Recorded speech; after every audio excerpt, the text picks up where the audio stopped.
Are the Baltimore Ravens really Super Bowl contenders?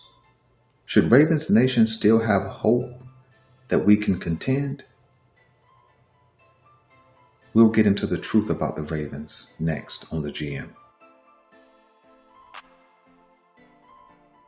Hey, what's going on, guys? Welcome back to the GM. It is your guy, Boulanger. Up next, part 2, the truth about the Baltimore Ravens. Let's talk. The Baltimore Ravens have had a lot of ha-has over the last 6 seasons of the Lamar Jackson era, highlighted by the number 1 overall seed in 2019, led by Lamar Jackson, explosive offense, high volume offense, which led him to winning the league MVP. 2020 was kind of an average year. 2021, Lamar Jackson had the Baltimore Ravens at the top of the AFC North and the top of the AFC before he went down with injury. 2022, Lamar Jackson had the Baltimore Ravens at the top of the AFC and the AFC North before he went down with injury.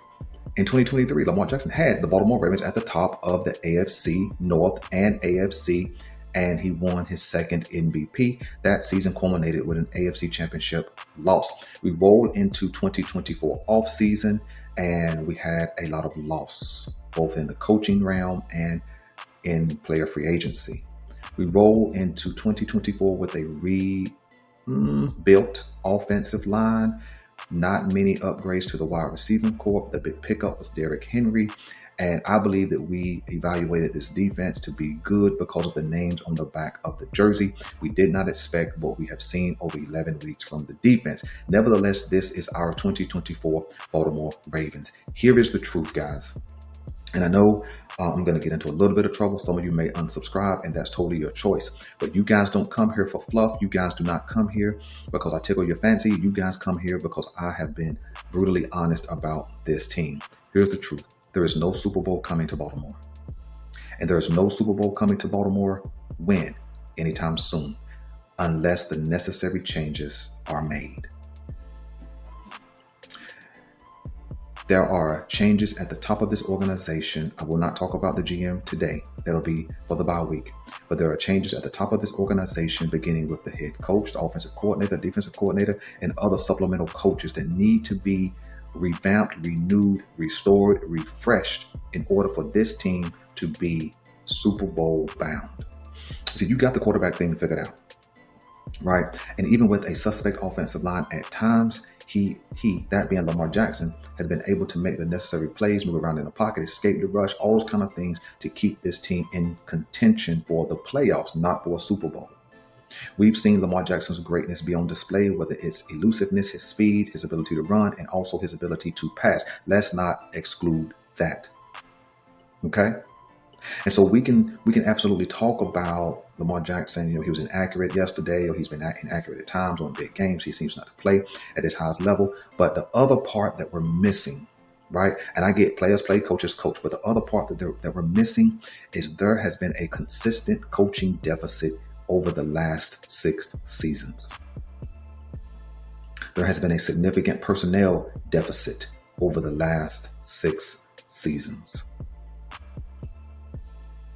But not to even talk about personnel, we're just going to talk about coaching. Coaching is the thing that has to change. See, here's why. When you look at Ravens teams of the past, who's responsible for picking the coaching staff? John Harbaugh. And when he's hit on a coach, he's hit on a coach. But those coaches often leave and get better jobs or just different jobs in other organizations. And then John Harbaugh regroups and picks more offensive coordinator, quarterbacks coach, wide receivers coach, defensive line coach, linebacker coach, defensive coordinator. All of those things have been revamped over the last few seasons. And so this team and this coaching staff has John Harbaugh's fingerprints all over it, as should, because he's the head coach. But because of the success in the context of wins and losses and playoff contention and things of that nature, he's really gone unscathed. And I'm calling out today, I'm calling out to Ravens Nation to begin to cry loud, to begin to make your voices heard, right? Whether it's on YouTube, whether it's on TikTok, whether it's in the barbershops of Baltimore, whether it's in the coffee shops of Baltimore, wherever it is, begin to make your voices loud, because there is no Super Bowl coming as long as John Harbaugh is the leader of this team. There isn't. And I have never done this before, but I wanted to kind of take a picture of a coach that has brought a level of consistency. Maybe they didn't win a Super Bowl, but they brought a level of consistency and been a winning franchise. And a coach of the Baltimore Ravens that we're able to watch closely, and nor have we won a Super Bowl. See, why am I going to do this comparison? I'm going to do this comparison because the truth is, although we've had a franchise quarterback and that other team, that other coach has not had a franchise quarterback, we've ended each season with the same thing: no Super Bowl rings. See, so we get excited in Baltimore because we celebrate playoff berths and we celebrate Lamar Jackson's MVPs and all those kind of things. But we're not celebrating Super Bowls, and we haven't really been close. I mean, for goodness sakes, the Cincinnati Bengals break through 1 year and get further than we've been in 7 years. And that doesn't make Joe Burrow a better quarterback than Lamar Jackson or Cincinnati Bengals a better team than the Baltimore Ravens. It's just saying, you know what? At some point in 6 years, 7 years, we should have been able to break through and do some real damage in the playoffs. But not only does the offense play less than themselves, the coaching staff performs less than themselves as well. It's just the truth. It's just really the truth. And so when I listened to the post-game press conference yesterday, I listened to John Harbaugh and I listened to Mike Tomlin. And I'm going to play a few clips from both press conferences. And I'm going to show you why they've been a consistent winner. Although they haven't won a Super Bowl, they've been a consistent winner without a quarterback. And we have a franchise guy. We've won consistently based on his performance, not on coaching, but on his performance. And I think that this press conference will tell us a lot about why there's no Super Bowl coming to Baltimore. Let's take a listen. What question, John?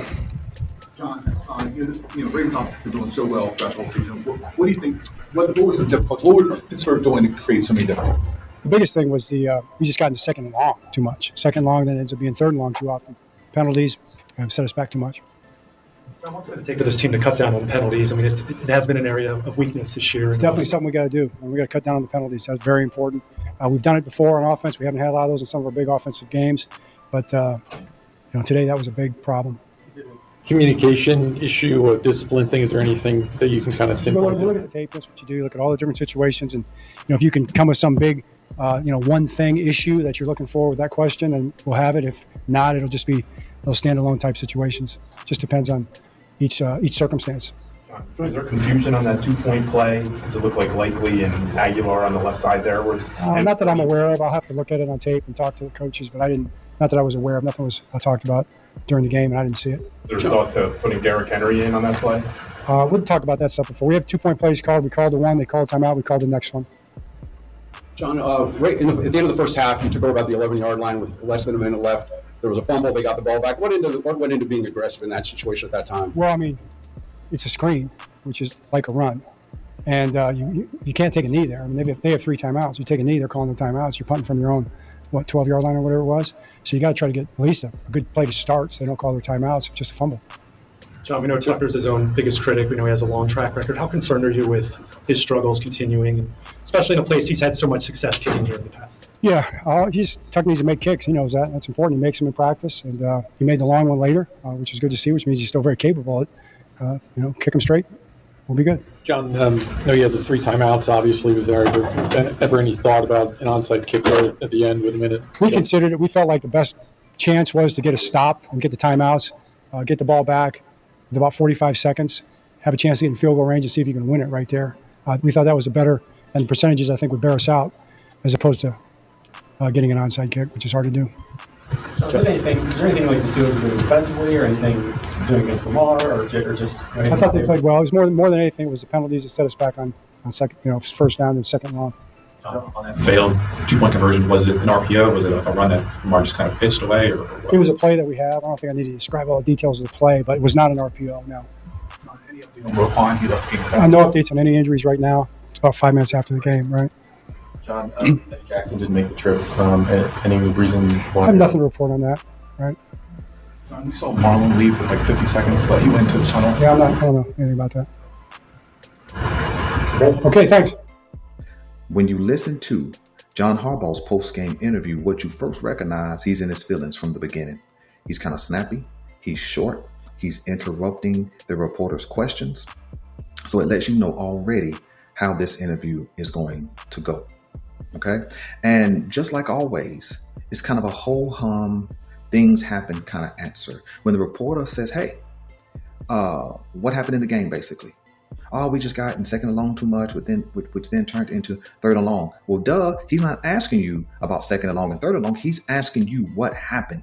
Give some detail to what you saw as the head coach that you can identify to make the appropriate changes. But he doesn't have that kind of answer, right? So when the second question comes in and the reporter says, is it discipline? Is it communication? And then John Harbaugh interrupts him and pops off an answer saying, if you can come up with something from that question, one big thing, then basically we would have an answer. Well, hold it, John.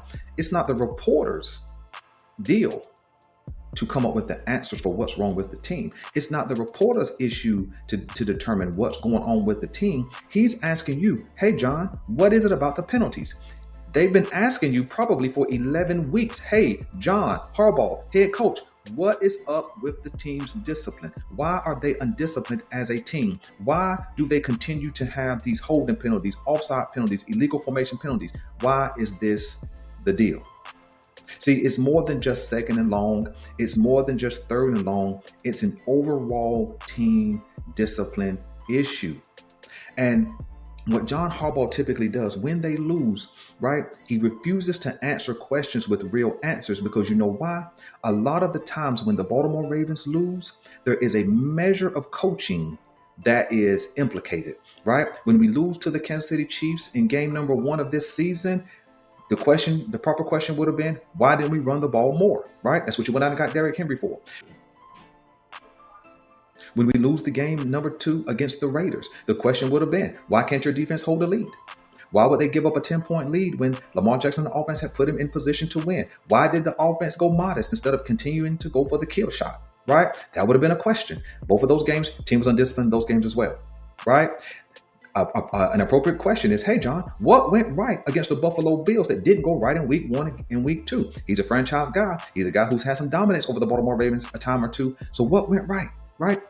But that's not really what happens. See, because when we lose and we look bad as a team, there is a strong measure of coaching error, right? When you hear them ask about the timeouts in this particular post-game interview, he pops off an answer as well, right? When they ask him about the last play of the game, he asks like, well, I don't really have that information. How come you don't have the dadgum information? You're on the sideline with headset on when the play is getting ready to be called. When you have a game situation like that, this is the opportunity to tie the game and possibly force overtime. You're supposed to know what the play is, right? He says, oh, well, they saw a formation, and so we had 2 plays called. Well, dadgum, why you didn't call a timeout and reset and bring something different to the table? But no, it's a consistent process of getting out coached. And that's why he won't answer the questions. And that's why he won't continue to answer questions, because if he was really to answer questions, it's going to fall back in his lap. And he refuses to look in the mirror as if he has done something wrong or is doing something wrong. And he is the ultimate culprit for this team. And you always see when the Baltimore Ravens have a letdown offensively, there's always a question of the offensive play calling and the game management. It was that way in the AFC Championship. It was that way in week 1 of this year. It was that way in week 2 of this year. It was that way against the Cleveland Browns. And it was that way yesterday. There's always an element of a coaching letdown. And that starts with John Harbaugh, and it filters down to every level of this team. And you can see it when he shows up in the press conference, right? And I didn't even know that Marlon Humphrey had left the game. But why? Why would he have left the game at 50 seconds? Because like I told you guys a month ago, they no longer can hear John Harbaugh.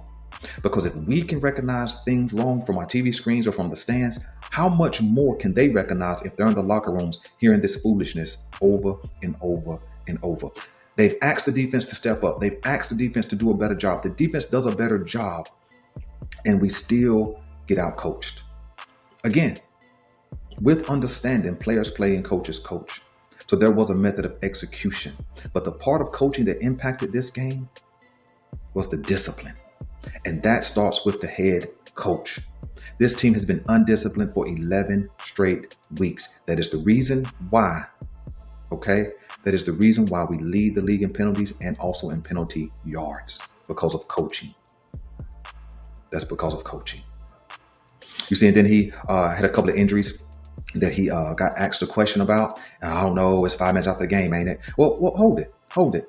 Let me show you another coach and how having the answers speaks to a level of leadership that John Harbaugh does not have. Let's take a listen. You know, it was a tough, hard-fought game. It always is. We're just really appreciative of being in these games because we realize the growth associated with it, obviously, when you get it done. And so I'm excited for the guys in that locker room. They're excited, and they should be. They made the necessary plays. Certainly, it wasn't perfect, man, but it's not going to be when it's highly competitive and you're playing good people. I like the way our guys responded to the challenge, particularly our defense, man. A lot was written and said about that offense coming into this game, and rightfully so, man. They got a lot of talent. They got a lot of weapons. They got good schematics. Our guys played hard and together, and man, I'm appreciative of that. You know, we had some bumps and bruises associated with play. I think most went back. Joey Porter went back, I think, shin contusion. Keanu Benton is a guy probably that needs further evaluation. You know, we got a short week this week. We got another AFC North battle waiting on us. And so we respect that. We don't waste too much time patting ourselves on the back because that next challenge is right around the corner, man. But this is what we signed up for. This is what we live for. This is the ultimate competitors league. And, you know, we swimming in these waters. And it's good. It's good to get to know ourselves. It's good to, you know, smile in the face of adversity that the game and life presents and come through the other side of it. So I'll pause and open it up for questions. Mike, what was it you guys were able to do defensively to limit what Baltimore did? We did what we always do, to be quite honest with you. You better play hard, fast, and together when you play this group and when you play Mr. Jackson. His talents are unique. Their schematics are unique. And forget the minutia of what it is you do. You better play hard, fast, and together. You got no shot, and we always start there. Coach, you think it's really fortunate that you have a kicker like Chris Boswell that can actually score all the points that you would need to secure a win? I love Bos, man. I'm tired of him getting Player of the Week. He probably got Player of the Week again this week. He's deserving of it. But it reminds us of our warts. It reminds us of the work that we need to do. But man, no doubt, I'm thankful that he's on our team. How do you evaluate your offense then in this game? W. Coach, your thoughts on just your team's ability to make the splash plays, including the interception by Peyton Wilson? You know, it starts with belief in self, individually and collectively, and there's no shortage of that. And then those guys just lock in during the course of the prep week, man, and you know, they realize that these big games are oftentimes defined by how you work. And so, you know we're going to have an edge in bowls like that on days like today. And so we got to have an edge on Wednesday and Thursday and Friday, and they do. And that gives us a real chance. Coach, you played Justin Tucker numerous amount of times. I mean, have you ever seen him kind of struggle like that? Not for me to answer. Like, this is the best offense, best statistical offense in the NFL, but especially in the second half. What did it mean that you were able to keep them in check the way you did, especially Jackson Henry? We have to. These AFC North relationships are intimate ones, and we don't have a choice. You can't circumvent that challenge. You got to go through it, and thankfully today we did. Coach, there's been so much talk about Justin Fields. When will we see Justin Fields on the field utilizing the package? So we finally saw that happen today. What can you say about his play? You know, it was timely. He had a minor hamstring on the other side of the body that kind of slowed some of this, but we haven't been bashful about our intentions. I know sometimes you guys think we make stuff up, but, you know, he's a capable dude. We're going to utilize him. He's really talented. I'm excited about both these quarterbacks we got on our roster. They both are going to be reasons why we're successful and have been. And equally as important as that is they're really good people, man. They're supportive of each other. They're hand in the power guys, and Justin has really reflected that. And he had a heck of a week, man, representing Mr. Jackson for us, for example. And so, you know, I'm glad he had an opportunity to contribute and put his hand in the pile and be a component of why we were successful. What can you say about Queen? You know, one man's trash is another man's treasure, man. I'm glad he is on our team. Down to that 2-point conversion at the end, what was going through your mind at that point? You know, I wanted to see what structure they were in and call a timeout, and we did that. And thankfully, we even saw some of the semblance of the schematics of what they intended to run. I think that made them change and go the other direction. And obviously, Particularly Mr. Jackson is a little bit less dangerous when he's going to his left than his right. So we're thankful for that. Now, when you listen to the Mike Tomlin post-game clip, yes, it's going to come from a different perspective because he's on the winning side and John Harbaugh was on the losing side.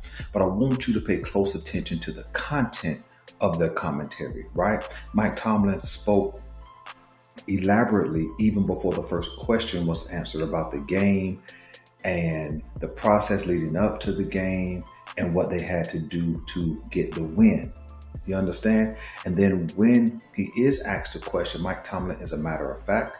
He actually gives you direct answers, and he even answers the question about the 2 injuries that stem from his team, Joey Porter Jr. and I think it's another defensive player, if I remember correctly.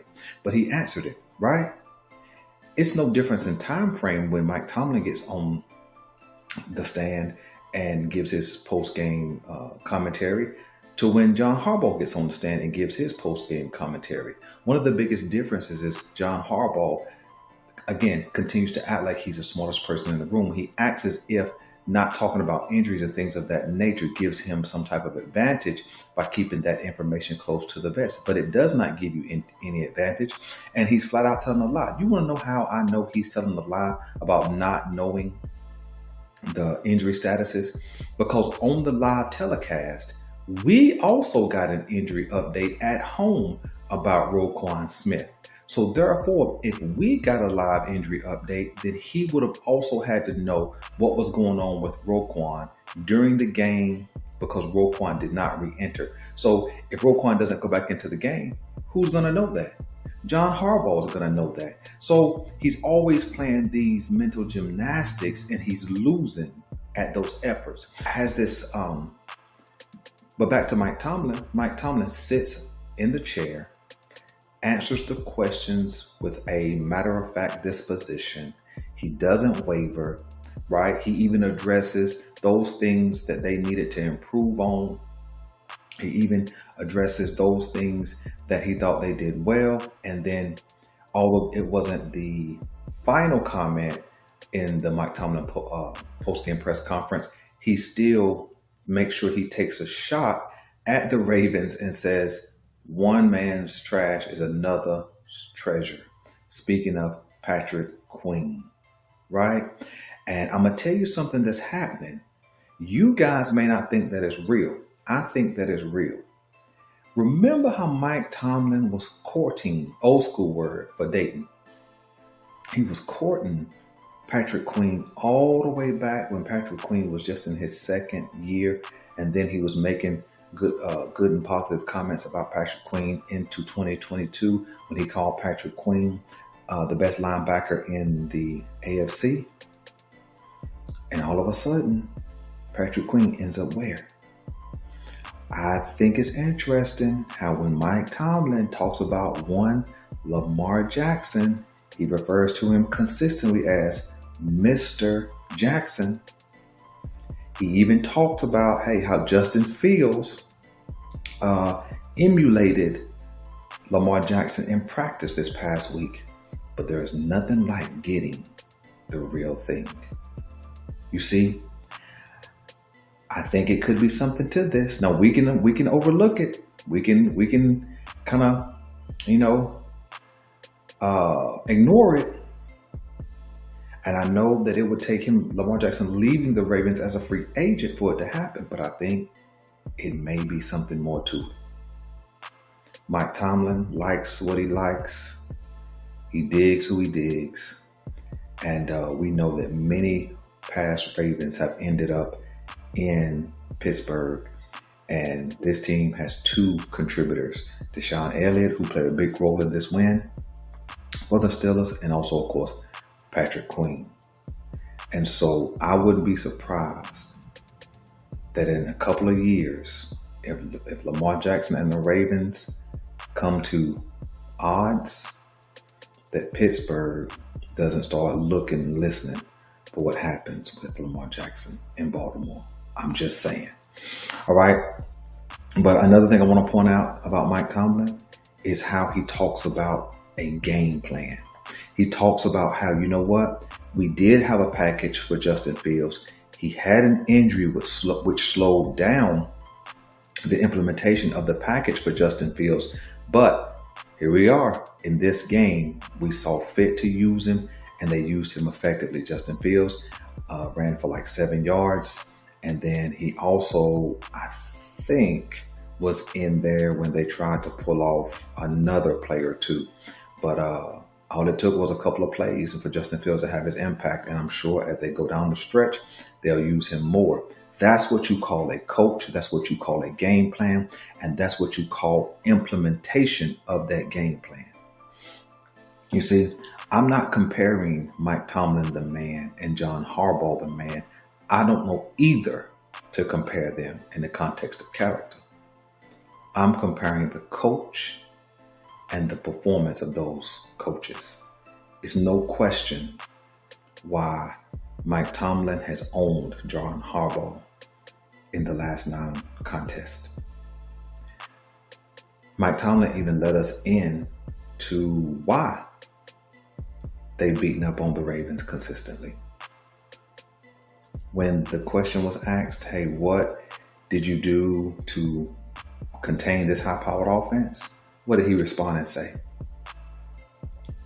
We do what we do, which means whatever it is they've coached, whatever it is they've game planned, you're supposed to go out and execute that. No deviation. You see, because the Ravens are sometimes predictable, it makes it easy for teams to scheme against them. Specifically those teams who have good coaches with a good defensive personnel. The Pittsburgh Steelers happen to be one of those teams, and the Kansas City Chiefs happen to be one of those teams. And when we face off against the Steelers or the Chiefs, they have John Harbaugh's number because he is predictable, and the people he put in place are also predictable. Because leadership flows from the head down. Influence flows from the head down. Vibes flow from the head down. The energy of a team flows from the head down. And all that pep talk and motivational talk, I think it's falling on deaf ears now. Listen, I'm going to say this and I'm going to get out of here. The truth is, the Baltimore Ravens have needed a change for over a decade now. The year before they were drafting Lamar Jackson, the Baltimore Ravens had missed the playoffs 3 consecutive years. John Harbaugh should have been gone at that point.